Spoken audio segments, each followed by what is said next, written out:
Kainday, may nabili akong pampaswerte na display.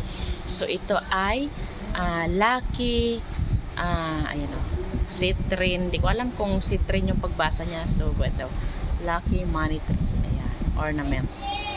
Ayan mga kainday. Ang ganda mga kainday. So pakita ko sa inyo ng close. Ayan. Ang cute mga kainday. So ang halaga pala nito mga kainday ay 150. Ayan, naka free shipping ako. Ang ganda, gold talaga siya mga kainday. Gold yung ang ganda, ang cute mga kainday. Kaya ayan, more blessings po sa ating lahat mga kainday. So cute yan talaga. Ayan o. So may malaki din nito mga kainday, pero ito yung pinili ko, yung medyo maliit. Ang cute. So, ayan mga kainday, sa mga gustong bumili, ayan ang pampaswerte ito. Kaya more blessings sa ating lahat.